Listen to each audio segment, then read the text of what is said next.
रात अब गहरी हो चुकी थी। घड़ी की सुइयां 2:10 पर ठहरी थीं, लेकिन ऐसा लग रहा था जैसे वक्त थम सा गया हो। कमरे 309 के भीतर बैठी शिवानी बार बार उस छोटी चाबी को देख रही थी जिस पर धुंधले से अक्षरों में B2 खुदा था। उसके दिल में डर और जिज्ञासा दोनों की लड़ाई चल रही थी। डर इसलिए कि उसने अभी कुछ ही देर पहले सुहाना की आत्मा को देखा और उसकी आवाज सुनी थी। जिज्ञासा इसलिए कि यह चाबी यकीनन उस सच की कुंजी थी जिसे सालों से दबाया गया था। शिवानी पत्रकार थी और पत्रकार की सबसे बड़ी ताकत उसका सवाल होता है। लेकिन यह सवाल अब उसके दिल को कचोट रहा था। क्या मैं सही कर रही हूं? कहीं यह आखिरी रात, मेरी जिंदगी की आखिरी रात तो नहीं? उसने गहरी सांस ली, कैमरा उठाया और मन ही मन कहा, डर कर भागने से अच्छा है सच के लिए लड़ते हुए। कमरे से बाहर निकलते ही गलियारे की ठंडक ने उसे घेर लिया। वहां न कोई इंसान था, न कोई आवाज, बस बल्ब की पीली रोशनी जो टिमटिमा रही थी। उसके हर कदम के साथ फर्श चरमराता और ऐसा लगता जैसे कोई अदृश्य शक्ति उसकी परछाई को अपने साथ घसीट रही हो। सीढ़ियों से नीचे उतरते हुए उसने रिसेप्शन की ओर झांका। बूढ़ी महिला वहीं बैठी थी। उसकी आंखें आधी बंद थीं, जैसे नींद में हो। लेकिन शिवानी को लगा कि वह औरत उसे देख रही है। उसकी निगाहें अजीब थीं, मानो वह जानती हो कि शिवानी कहाँ जा रही है। शिवानी ने कदम तेज कर दिए। होटल के एक कोने में उसे वह पुराना दरवाजा दिखा जिसके ऊपर धुंधले पेंट से लिखा था, स्टाफ एरिया, प्रवेश वर्जित। दरवाजा पुराना और जंग लगा था, जैसे कई सालों से खोला ही न गया हो। उसने चाबी निकाली और ताले में डाली। ताला पहले तो हिला भी नहीं, फिर अचानक चर्र की आवाज के साथ खुल गया। उसके कानों में लगा जैसे किसी ने कान के पास फुसफुसाया हो, तुम्हें यहां नहीं आना चाहिए था। उसने झट से पीछे मुड़कर देखा, कोई नहीं था। दरवाजा खोलते ही सीढ़ियां दिखीं, जो नीचे बेसमेंट की ओर जाती थीं। सीढ़ियों से ठंडी हवा का झोंका ऊपर आया। उस हवा में नमी, सीलन और सड़न की बदबू थी। शिवानी ने टॉर्च जलाई। रोशनी की पतली किरण अंधेरे को चीरती हुई नीचे तक फैली, लेकिन कुछ साफ नहीं दिख रहा था। उसने पहला कदम नीचे रखा। फर्श गीला था और हर कदम पर पानी की छपाक जैसी आवाज आ रही थी। सीढ़ियों की दीवारों पर उखड़े हुए पेंट और अजीब आकृतियां बनी थीं, मानो किसी ने खुरचकर निशान बनाए हों। जैसे जैसे वह नीचे उतरती, उसकी सांसें तेज होती जा रही थीं। उसके मन में आवाज गूंज रही थी, वापस लौट जाओ, लौट जाओ। लेकिन उसका दूसरा मन कह रहा था, यही तो सच की शुरुआत है। आखिरकार वह नीचे पहुंची। बेसमेंट लंबा और चौड़ा था। चारों तरफ धूल, जाले और टूटे फूटे बक्से पड़े थे। दीवारों पर जंग लगे पाइपों से पानी टपक रहा था। बीच में एक लोहे की अलमारी रखी थी। शिवानी ने टॉर्च उस पर डाली।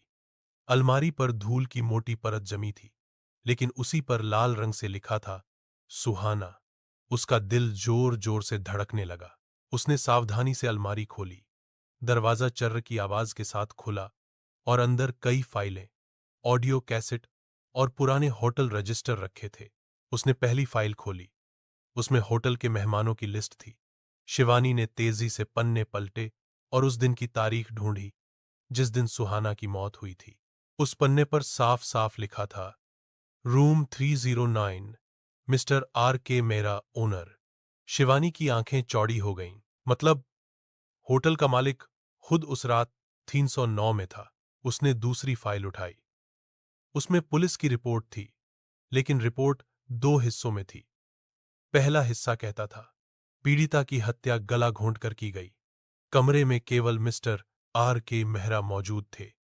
लेकिन इस लाइन पर मोटा क्रॉस लगा था और उसके ऊपर लिखा गया था, आत्महत्या। यानी मालिक ने सबूत दबाए और पुलिस को खरीदा। शिवानी अभी पढ़ ही रही थी कि अचानक बेसमेंट में तेज हवा चली। दरवाजा अपने आप बंद हो गया और पूरा बेसमेंट अंधेरे में डूब गया। अब सिर्फ उसकी टॉर्च थी और उसकी सांसों की आवाज। अचानक दीवारों से आवाज आने लगी, उन्होंने मुझे मारा, मुझे इंसाफ चाहिए, तुम्हें मेरी मदद करनी होगी। शिवानी ने टॉर्च चारों ओर घुमाई। दीवारों पर लाल हाथों के निशान उभरे थे, मानो किसी ने मरते वक्त दीवारों को जोर जोर से खुरचा हो। वह कांप गई। क्या यह सुहाना के हाथों के निशान हैं? अचानक पीछे से कदमों की आहट आई। उसने मुड़कर देखा, कोई नहीं। लेकिन तभी उसके कान के पास किसी की धीमी फुसफुसाहट गूंजी, यहां से भाग जाओ, नहीं तो अगली लाश तुम्हारी होगी। शिवानी की रीढ़ में सनसनी दौड़ गई। वह जल्दी जल्दी फाइलें और एक कैसेट अपने बैग में डालने लगी। तभी उसे अलमारी के कोने में एक छोटी डायरी दिखी। डायरी के पहले पन्ने पर लिखा था, सुहाना की डायरी। शिवानी ने पन्ने पलटे। डायरी में लिखा था, मैं रूम 309 में फांसी हुई हूं। मालिक मुझे धमका रहा है। वह कहता है कि अगर मैंने उसके राज खोले तो मुझे मार देगा। मैं डर रही हूं। शायद यह मेरी आखिरी रात है। शिवानी की आंखों में आंसू आ गए। मतलब, वह लड़की सब जानती थी, लेकिन इससे पहले कि वह और पढ़ पाती, अलमारी जोर से बंद हो गई। अब कमरे में अचानक ठंडक बढ़ गई। सांस से भाप निकल रही थी। दीवार पर लाल साड़ी वाली औरत का अक्स उभरा। उसकी आंखों से खून टपक रहा था और वह कांपती आवाज में बोली, उन्होंने मुझे मारा।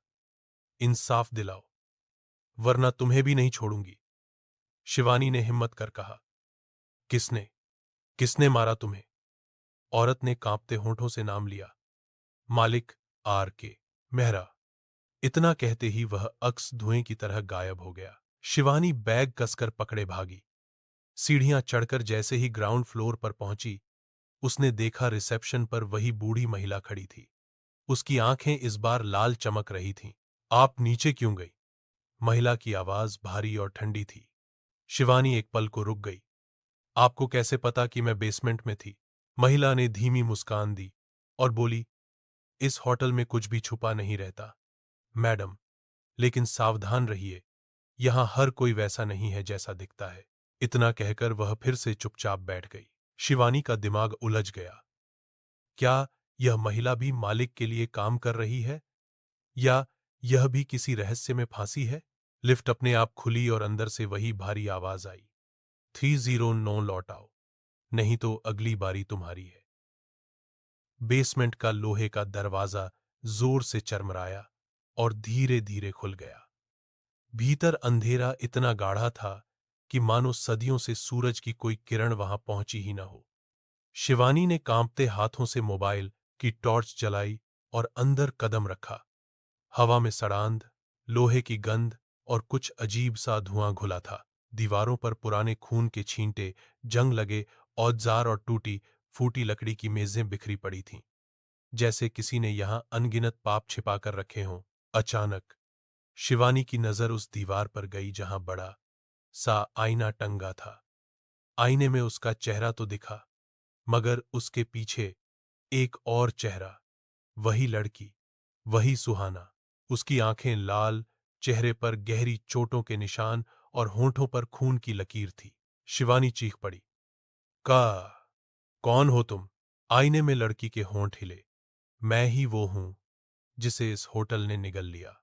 मोबाइल की स्क्रीन पर अचानक पुरानी रिकॉर्डिंग अपने आप चल पड़ी। सुहाना की टूटी आवाज सुनाई दी, कृपया, कोई है, मुझे यहां से निकालो, वो आदमी मुझे मार देगा। होटल का मालिक वही है जिसने सब किया। शिवानी का पूरा शरीर कांपने लगा। तभी पीछे से कदमों की आहट आई। रिसेप्शनिस्ट खड़ा था, लेकिन उसका चेहरा अब वैसा मासूम नहीं था। उसके होंठों पर डरावनी मुस्कान थी। बहुत दूर तक आ गई हो, पत्रकार साहिबा, उसने ठंडी आवाज में कहा। अब तुम भी यहीं रहोगी, जिस तरह बाकी रह गए। शिवानी ने साहस जुटाकर पूछा, ये सब क्यों? सुहाना और वो सब लड़कियां कहाँ हैं? रिसेप्शनिस्ट की हंसी और गहरी हो गई। होटल मालिक के शौक और हमारे पैसे। यह होटल कभी सराय नहीं था, यह हमेशा से एक कब्रगाह था। जो भी यहां टिकता है, या तो मरता है या गायब हो जाता है। तभी दीवारें कांपने लगीं। आईने में सुहाना का चेहरा और स्पष्ट हुआ। उसके पीछे और भी औरतों के चेहरे उभर आए, सैकड़ों। सबके होंठ फटे, आंखें सूनी और शरीर जख्मी। एक साथ चीख गूंजी, हमें इंसाफ दो। रिसेप्शनिस्ट घबरा गया। उसने जेब से चाकू निकाला और शिवानी पर झपटा। शिवानी भागी और बेसमेंट के एक कोने में जाकर टकरा गई। वहीं जमीन पर एक पुरानी डायरी पड़ी थी। उसी पर सुहाना का नाम लिखा था। शिवानी ने डायरी उठा ली। अचानक कमरा और ज्यादा हिलने लगा।